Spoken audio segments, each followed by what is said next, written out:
নমস্কার, সকলে আশা করি খুব ভালো আছেন।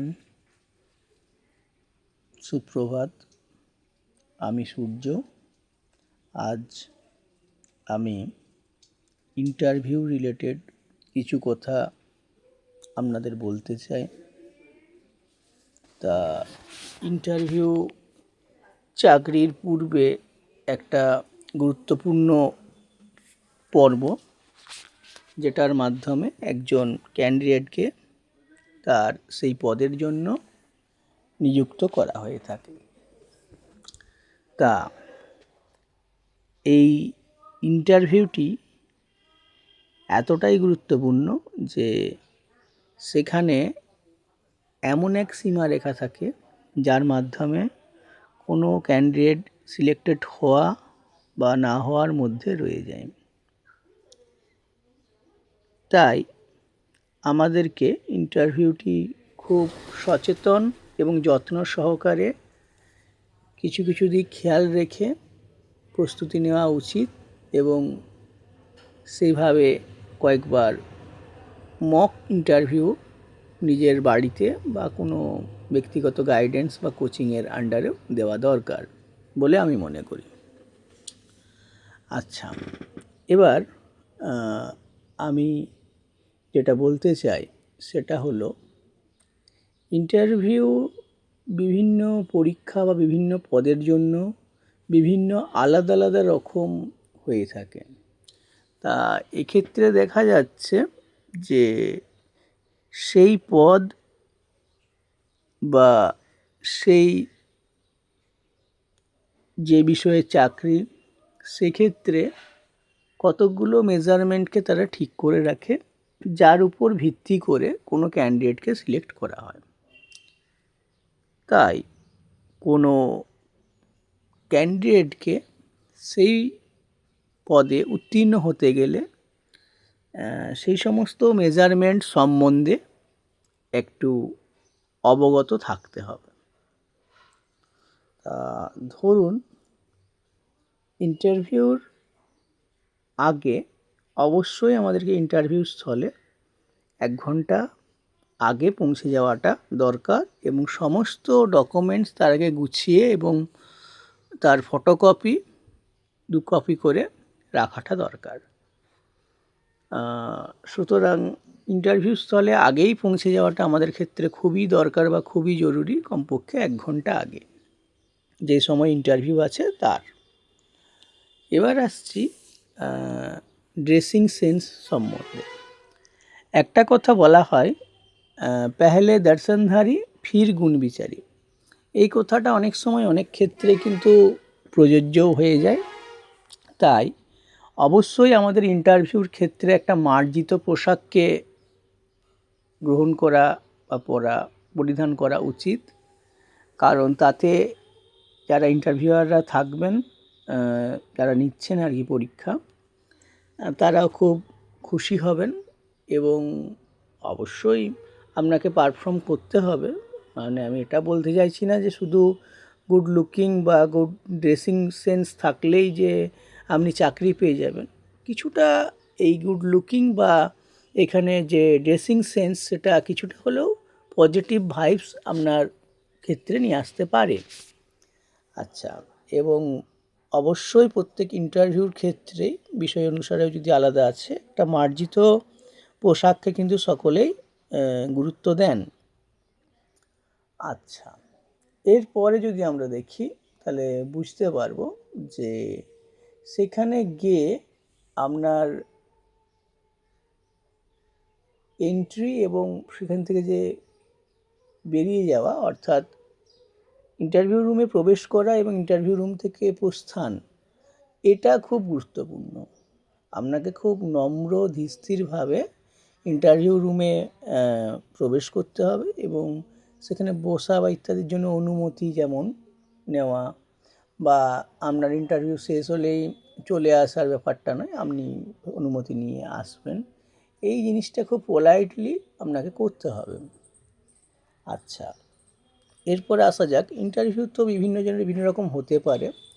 এখানে আপনাকে সাধারণত সেলফ ইন্ট্রোডাকশানের ক্ষেত্রে ইংরেজিটাই ভালো হবে, আপনি আপনার পরিচয়, আত্মপরিচয় সেটা দিতে পারেন। তবে বাংলাতেও, মাতৃভাষাতেও দেওয়া যেতে পারে, তবে যে ভাষাতেই দিবেন একটু সাবলীলভাবে এবং স্বাচ্ছন্দ্যের সাথে দেওয়াটা দরকার। বাংলা ইংরেজি মিশ্রণটা না হওয়ায় ভালো। আচ্ছা, এরপর আমরা দেখে নেব আপনার বিষয়গত যে দক্ষতা, হয়তো কলেজ স্কুলের ক্ষেত্রে আপনি ইন্টারভিউ দিতে যাচ্ছেন, সেক্ষেত্রে আপনার বিষয়গত দক্ষতাটা থাকাটা দরকার। বিষয়গত দক্ষতার উপর তারা প্রশ্ন উত্তর করবেন। সেখানে বিষয়গত দক্ষতার ক্ষেত্রে আপনি ধরুন, আপনার যদি কোনো বিষয়ের স্কুল টুলের চাকরির ক্ষেত্রে হয়, ডেমো থাকে স্কুল টিচারের জন্য বা কলেজের ক্ষেত্রে, সেখানে ডেমো আপনাকে একটা পারফেক্ট কোনো একটা বিষয়ের উপর দিতে হতে পারে।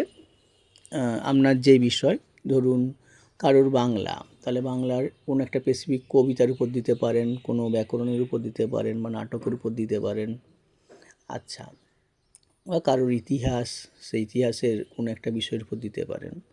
ডেমোটা আপনার সবসময় বিষয়ভিত্তিক এবং সেখানে আপনাকে স্পেসিফিক কোনো একটা বিষয় সম্পর্কে খুব অল্প সময়ের মধ্যে একটা প্রেজেন্টেশন দিতে হবে। সেখানে অবশ্যই বোর্ড ওয়ার্ক থাকতে পারে, যেমনভাবে আপনি ক্লাস নেন সেই রকমই কিছুটা, তবে সময়টা কম এবং আপনাকে একটা টপিক সুন্দর দেখে চুজ করতে হবে। এবারে টপিকের ক্ষেত্রে আসা যাক, সেটা অনেক অনেক ক্ষেত্রে আবার ইন্টারভিউয়াররা বলেও দেন যে আপনি আমাদের এই টপিকটা থেকে পড়ান। সেটা বলে দিলে তো, আপনাকে মেনশন করে দিলে আপনাকে ওটাও পড়াতে হতে পারে। তো বেশিরভাগ ক্ষেত্রেই দেখা যায় আপনাকে বাছতে দেওয়ার স্বাধীনতাটা দেয়। যাই হোক, দুরকম সম্পর্কে আপনাকে অভ্যস্ত থাকতে হবে। এবার আসা যাক, ডেমো দেওয়ার পরই নিষ্কৃতি নেই, ওই ডেমো রিলেটেড বিভিন্ন কোশ্চেন অ্যান্সার আপনাকে করবে। আপনি যেটা পড়েছেন ওটা রিলেটেড বা ওটার আনুষঙ্গিক বিভিন্ন কোশ্চেন অ্যান্সার ওনারা করবেন।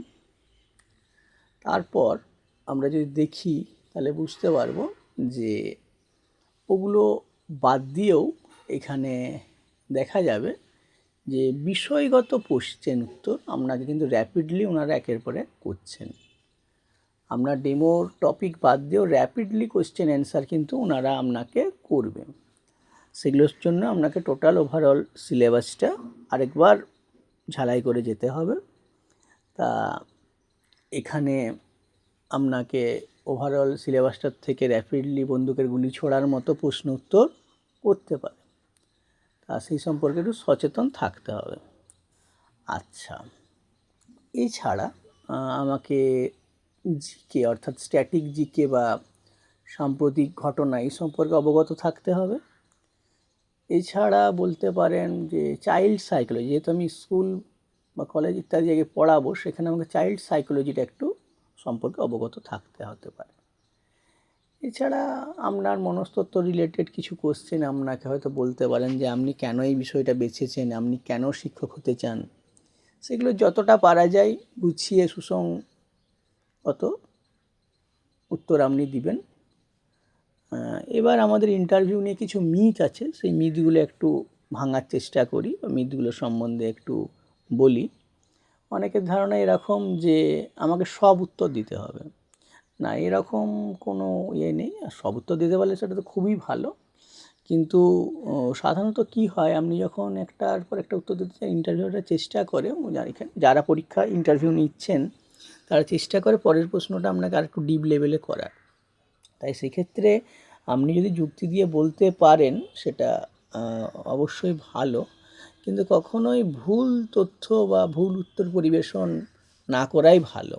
কারণ ভুল উত্তর বা ভুল একটা তথ্য আপনি পরিবেশন করলেন, তাতে আপনার একটা নেগেটিভ ইম্প্যাক্ট পড়বে। এছাড়া আমি বলতে চাই যে কখনোই যারা ইন্টারভিউ নিচ্ছেন তাদের সাথে কোনো তর্ক বিতর্কে জড়াবেন না, কারণ তর্ক বিতর্কে না জড়ানোটাই বাঞ্ছনীয় বা খুব ভালো আর কি। তাই কখনোই তর্ক বিতর্কে যাবেন না। যতটা পারেন সুন্দরভাবে আপনার যতটুকু জ্ঞান সেটাকে উপস্থাপন করুন এবং চাকরির যে জায়গাটা সেই পদটাকে হাসিল করুন, আপনি সিলেক্টেড হন। এইভাবে আস্তে আস্তে প্র্যাকটিস করলে আশা করা যায় যে আপনি কিছুটা হলেও আশানুরূপ ফল পেতে পারেন। তবে একটা কথাই বলবো যে ইন্টারভিউটাকে খুব সামান্য বলে ভাববেন না, সেটা নিয়মিত প্র্যাকটিস করুন এবং আপনি দেখুন আপনার কোথায় ভুল ত্রুটিগুলো হচ্ছে সেগুলোকে মার্জনা করুন, ঠিক আছে? চেষ্টা করুন যে কীভাবে সেগুলোকে সংশোধন করা যায়, ঠিক আছে? সেগুলোকে সংশোধনের চেষ্টা করুন। বারবার একটা জিনিসকে আপনি দেখলে আয়নার সামনেই বলুন, ফোনে ভিডিও রেকর্ডিং করেই বলুন, আপনি দেখতে পারেন। তাতে আপনার অনেকটাই বিভিন্ন স্কিলগুলো আরও ডেভেলপ করবে। এই আমার বলার ছিল। আপনাদের সকলের শুভকামনা, আপনাদের সকলের জন্য শুভকামনা রইল। সকলের খুব ভালো হোক ভবিষ্যৎ এবং প্রত্যেকেই সাফল্যের স্তরে উত্তীর্ণ হন। ভালো থাকবেন সকলে।